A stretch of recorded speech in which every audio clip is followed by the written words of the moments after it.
Shalom, Minister, Your Excellency, ambassadors, but most important of all, the precious Ruth Katz, Holocaust survivor, great resident of Ottawa, here today with her wonderful daughter, Flora Love, a friend of mine of over a quarter century. Thank you for your courage and your persistence in carrying on this story.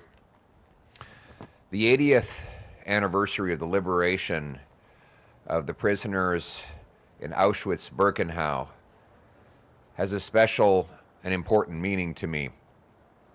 About 15 years ago, I was tasked with representing the government of Canada at the March of the Living, which is an inspiring gathering of survivors and Jewish youth who walk from Auschwitz, the first concentration camp, to nearby Birkenau, which was by far the most prolific. We walked arms locked.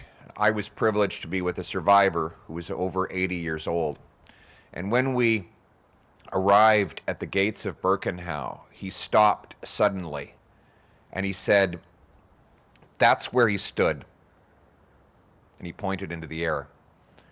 He said, "When I was a little boy, I walked in here, and there was Dr. Mengele."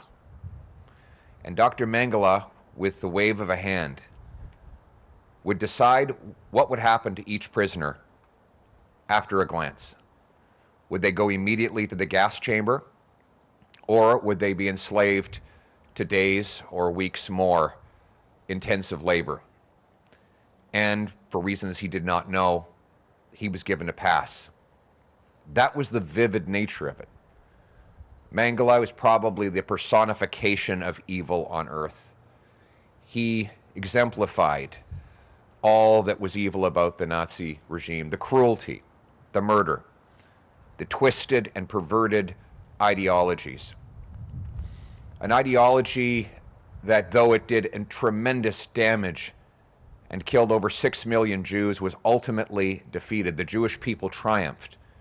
As I noticed symbolically, when I looked around to see the beautiful stars of David flying on Israeli flags all through that march. In the background was the echo of a cantor singing the psalmody, Psalm 23. "Yea, though I walk through the valley of the shadow of death, I shall fear no evil." We were literally in the valley of the shadow of death, with the barracks on each side and the lower ground in the middle. And we looked around as Jewish children placed stones on top of stones that they used as makeshift memorials, as if to say, "We haven't forgotten you.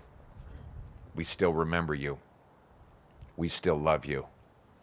That is the triumph of the Jewish people, who then later gathered their numbers and gave rebirth to the great state of Israel. And now, in that state, the Jewish people are the only people I know of who speak the same language, worship the same faith, on the same land as they did 3,000 years ago. And that doesn't mean it's without difficulty. We had all hoped that we had left the ugly, authoritarian, socialist ideologies of fascism and communism behind. But they came roaring back with extreme and radical movements. New threats emanating from Iran metastasized and exploded back into the forefront on October 7th. An unprovoked attack that was deliberately designed to carry out the maximum amount of cruelty against the most innocent people. A seven-front war initiated by Tehran seeks to carry out a Holocaust-like attack on the Jewish people. October 7th was the biggest massacre of Jews since the Holocaust. But in the period that had followed, Israel has fought back. The regimes and the terrorist groups that sought to annihilate Israel have themselves been annihilated. And Israel has friends, as do the Jewish people. Friends that will stand through thick and thin, through fire and water, not equivocating, not speaking out of both sides of our mouth. We must stand with the Jewish people and the state of Israel in their effort to preserve their existence and to live a peaceful, democratic life. And that should not be taken for granted. We see on our own streets antisemitism, guided by obscene, woke ideologies that have led to an explosion in hate crimes. Hate crimes were up over 100% in Canada before October 7th. Now they're up 251%, with Jews being the principal victims of those crimes. We must not just condemn these things, we must take action against them.